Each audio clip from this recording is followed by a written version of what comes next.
Before one seeks to understand another, one must first understand oneself. This is not a poetic suggestion, it is a fundamental truth. The mind, like a pool of water, only reflects clearly when it is calm. If your inner world is stirred by emotion, distraction, or ego, then every attempt to observe another person will be distorted by your own ripples.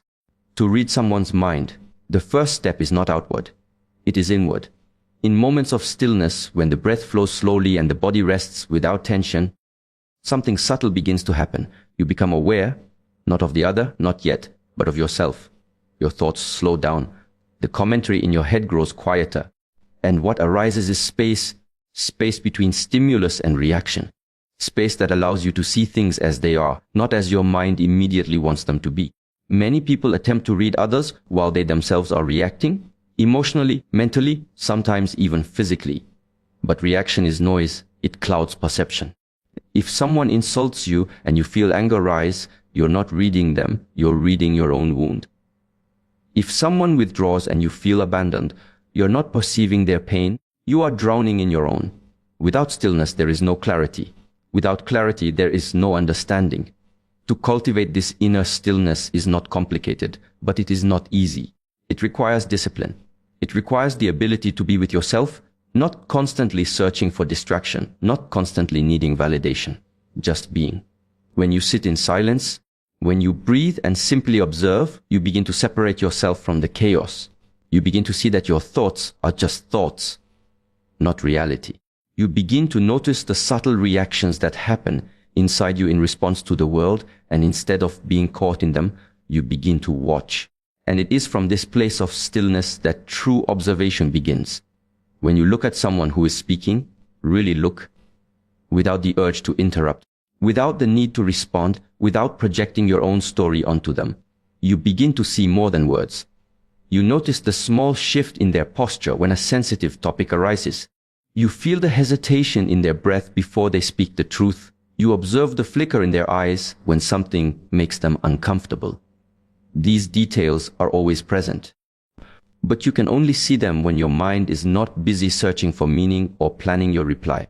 Stillness allows you to absorb information from the environment like a clear lake absorbs the reflection of the moon. Nothing forced, nothing strained, just presence. And in presence, the mind becomes receptive like a sharpened blade that cuts through illusion and sees to the core of things. People think reading minds means guessing thoughts, predicting decisions, or uncovering secrets. But the truth is simpler and deeper. It means being so present, so calm within yourself, that the subtle language of another person becomes visible to you. It is not magic, it is attention. And attention is only possible when your energy is not scattered, when your inner noise has been quieted. And so, before seeking techniques to understand others, sit with yourself. Not once, but daily. Breathe deeply. Watch your thoughts without engaging them. Watch your emotions rise and fall like waves and resist the urge to surf them. Let them pass. As this practice becomes familiar, you will notice something profound. Your ability to notice others increases. You see more, not because you're trying harder, but because you are no longer getting in your own way. In the end, the quieter you become, the more you can hear, and when your mind is silent, the minds of others begin to speak. Not with words, but with presence, with gestures, with energies you were previously too distracted to notice. This is where reading begins, not with others, but with the self. In a world that constantly demands expression, speaking often becomes a habit of the untrained mind. People rush to fill the silence with opinions, explanations, defenses, noise. But in that rush to be heard, something essential is lost: the ability to truly observe. If the mind is always projecting outward, it cannot receive. If the mouth is always moving, the eyes and ears lose their sharpness. To understand others, to even come close to reading their minds, one must cultivate the art of observing more and speaking less. When you walk into a room, do you feel the atmosphere before you announce yourself? Can you sense tension in the air without anyone saying a word? Can you notice a flicker in someone's eye before they speak? These signs are always there, but most people miss them, not because they are invisible, but because they are subtle. The untrained eye is blind to subtleties, and the distracted mind overlooks the obvious. Observation begins where speech ends. In silence, your awareness expands. you begin to see details that are normally buried beneath distraction.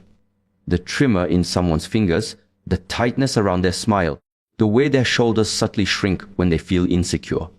Words may hide the truth, but the body never lies. And to read a person's mind, it is often not the mouth you need to pay attention to, but everything else. When someone is speaking to you, pause. Not just externally, but internally. Don't prepare your reply. Don't try to fix, to solve, to advise. Just observe. Let your attention rest on their face, their tone, their breath. Let your senses gather the information without the interference of your judgment. Most people don't listen to understand, they listen to respond. If you can drop that habit, even for a moment, you begin to see what lies beneath their words. This is not a game of guessing. It is not about analyzing every movement like a detective. It is about presence. If you are fully present with someone, they will show you who they are. Not because they choose to, but because they cannot help it. Presence draws truth out of people. But presence can only be maintained in stillness, and stillness cannot coexist with constant speech. There is a power in simply watching. It teaches you patience. It teaches you humility. You begin to realize that people reveal themselves in layers, and those layers unfold in their own time. If you push, you get performance. If you wait, you get essence. But waiting requires restraint. It requires you to trust that what you need to know will come, not through interrogation, but through observation. And slowly, you begin to notice the language that exists beyond words. A person may say they are fine, but the way they avert their gaze says otherwise. They may say they agree, but the tightening of their jaw speaks a different truth. They may laugh, but their eyes carry sadness. These contradictions are not deceptions. They are glimpses into the real mind, the one that hasn't yet learned to hide behind practiced phrases. In many conversations, you will find that the most important things are not said aloud. They are hinted, they are implied, they are masked. To perceive them requires an alert mind that is not clouded by assumptions or distracted by its own desire to speak. That is why the discipline of saying less is not about being passive. It is about being wise. It is a way of gathering what others miss. Some people will speak endlessly and still reveal nothing. Others will remain quiet and yet say everything through how they carry themselves. To read minds, you must learn to read silence, to read tension, to read avoidance, to read the tiny inconsistencies between word and gesture. That is the language of truth. So when you sit with someone, be there fully. Observe how they move, when they hesitate, when they light up, when they retreat. Watch how they speak to others when they don't know you are watching. Observe how they respond to pressure, how they handle praise. All of these are windows into their inner world. Speak only when your words add something essential. Until then, observe. Because in the silence, people tell their stories, not with their voice, but with their being. And only the quiet mind has the sensitivity to hear it. Listening is often mistaken as a function of the ears. But to truly listen, to listen in a way that allows you to sense what a person is not saying, requires something deeper. Before, like, the ears hear sounds, but the heart and the body hear what lies beneath them. If you want to understand someone, if you wish to glimpse the workings of their mind, you must learn to listen beyond words. Words are shaped by culture, habit, defense mechanisms. People speak from filters. What they want you to hear, what they think they should say, what they believe will protect them. But the truth of their mind is not always in the words themselves. It is in how those words are spoken. It is in the pause between sentences. Before, like, in the tremble just before they respond, in the way their breath shortens when a certain subject arises. When you listen only to what is said, you catch the surface. When you listen to everything around the words, you catch the truth. This kind of listening requires a different state. You are not waiting to talk. You are not comparing what they say to your own experience. You are not judging, fixing, advising. You are simply present as if your whole body were an ear. It's a different quality of attention. Still alert without effort. When someone feels that kind of attention from you, they reveal more. Not because they intend to, but because your presence allows it. Tone is the first layer. Two people may say the same phrase, "I'm fine," but their tone reveals everything. One may sound sharp, defensive, the other hollow and resigned. In both cases, the words are the same, but the inner experience is not. When you attune your listening to tone, You begin to hear emotion underneath language, anxiety disguised as politeness, irritation masked by a smile, uncertainty wrapped in confidence. Then there is rhythm. How someone speaks, how fast, how slow, how uneven. A fast, scattered rhythm might suggest nervousness. Long pauses may signal inner conflict. When a person talks about something painful, notice how their pace changes. When they speak of something joyful, their breath expands. These are not accidents. The body speaks when the mind hides. There is also volume. Some people speak louder not because they are confident, but because they fear not being heard. Others speak softly not from humility, but from the belief that they don't deserve space. Again, words are easy to control, but the body betrays what the mind protects. And then, most important of all, there is silence. What is not said often carries more weight than what is. A person may avoid a topic repeatedly. That avoidance is a message. They may leave something out every time they tell a story. That gap is a clue. To notice this, you must be deeply present, not scanning for flaws or missing pieces, but simply attuned. Before like feeling a change in the wind, you sense the shift without needing to name it. Sometimes the truth comes through the eyes, not the voice. When the words say one thing, but the gaze drifts away or hardens, take note. The body and face are constantly broadcasting. You only need to be still enough, quiet enough to receive. This kind of listening is a practice. It deepens with time. At first, you may only catch moments. A hesitation here, a sigh there. But as your awareness sharpens, before you begin to see the whole conversation unfold not just in words, but in gesture, expression, breath, energy. And you begin to realize that most people are always telling the truth, just not with their words. To listen beyond words, you must also listen to your own response. How do you feel when someone is speaking? What arises in you? Sometimes your body picks up on what your mind cannot process. You feel tired around someone who drains energy, or tense around someone hiding anger. This too is listening, through sensation rather than sound. So the next time you are with someone, listen fully. Not only to their voice, but to the space around their words. Listen with your eyes, with your skin, with your stillness. People are speaking all the time, in what they say and in everything they do not. If your attention is deep enough, you will hear both. And when you do, you begin to read not just the conversation, but the mind behind it. It is easy to assume that reading others begins with them.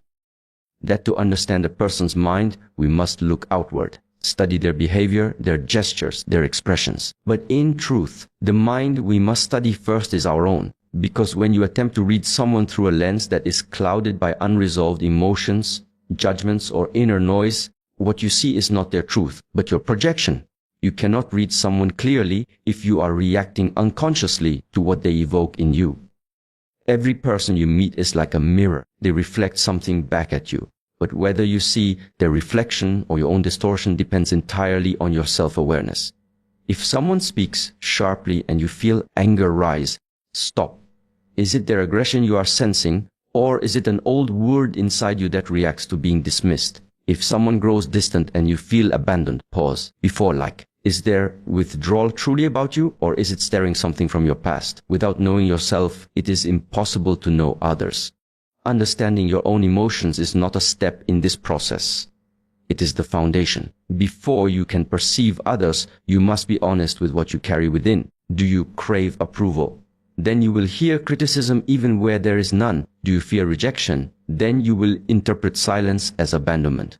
Do you feel the need to control?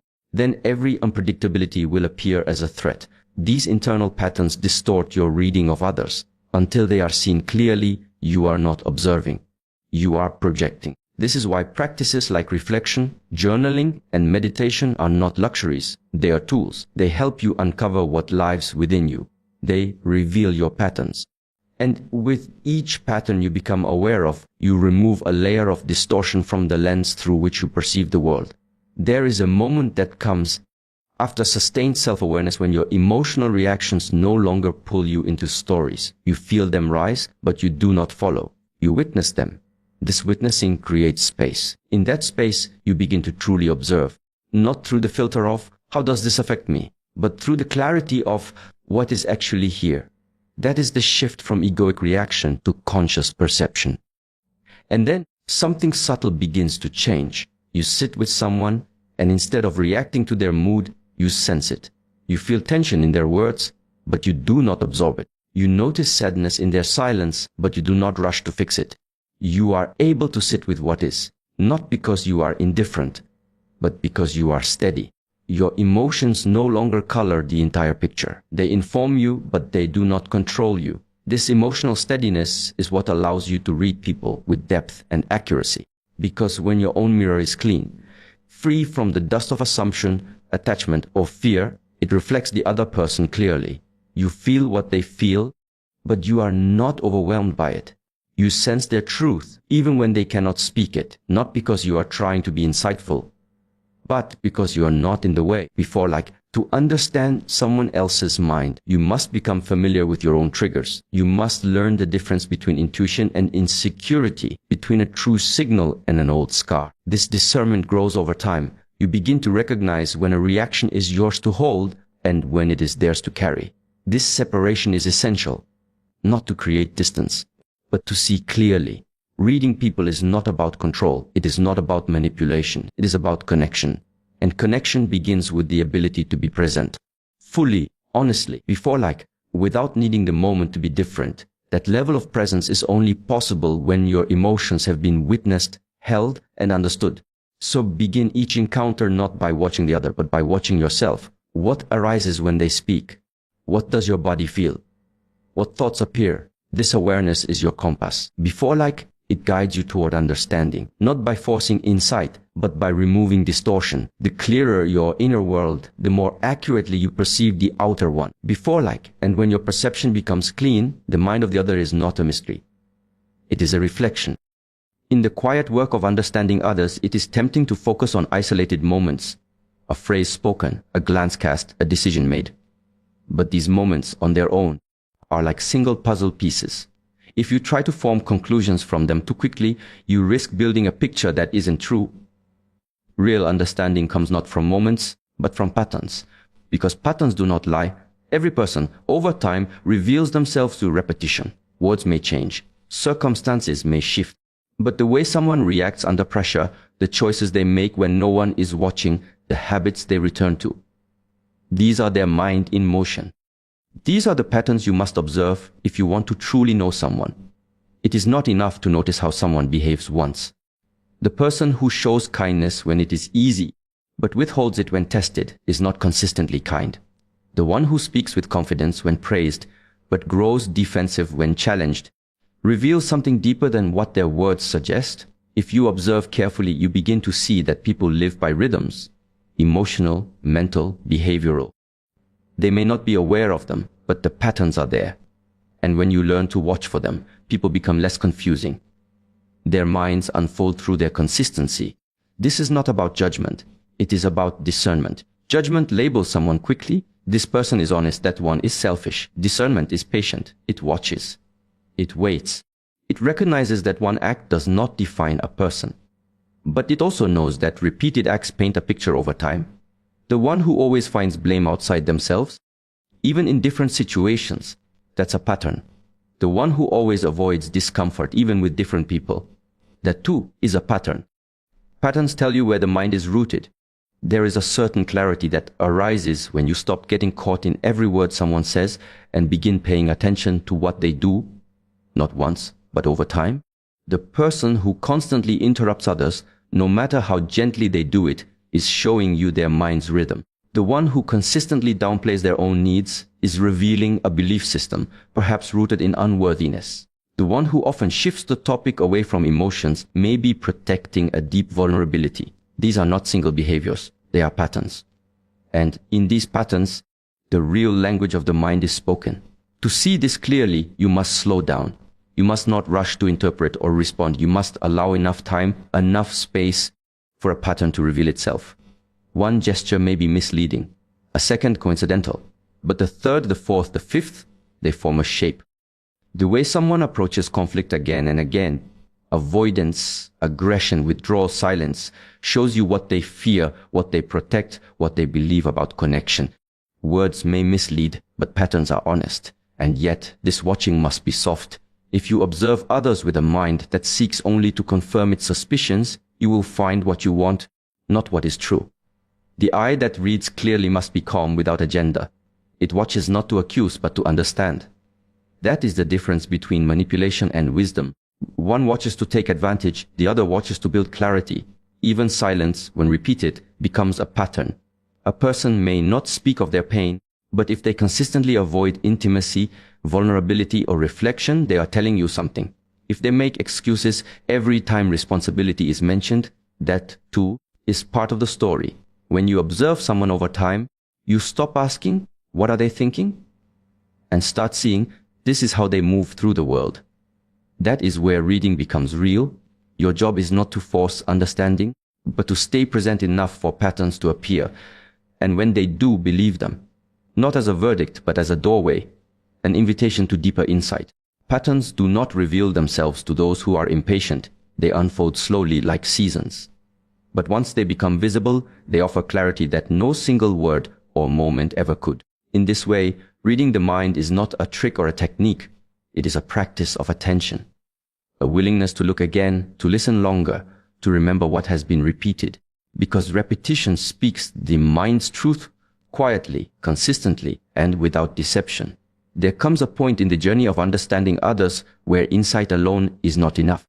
You may observe, you may listen deeply, you may recognize patterns and quiet your own reactions, but if your presence lacks clarity and inner stillness, even the clearest observation can become tangled in emotion.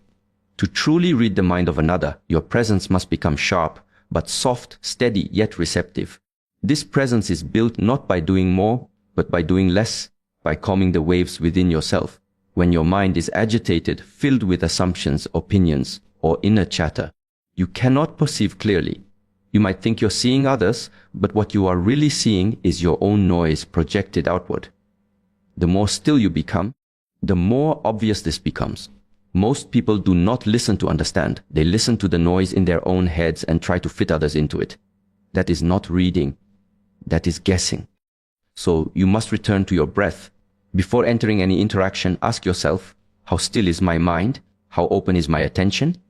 Because a mind that is calm does not rush to label. It does not react impulsively. It watches. It receives. And in this receiving, it begins to feel more than it analyzes. You can sense a shift in someone's tone, a subtle tension in their words, a drop in their energy, not because you're trying to analyze them, but because you are quiet enough to feel it. This quiet is powerful. It doesn't seek to control the other person. It doesn't seek to impress or to be seen as wise.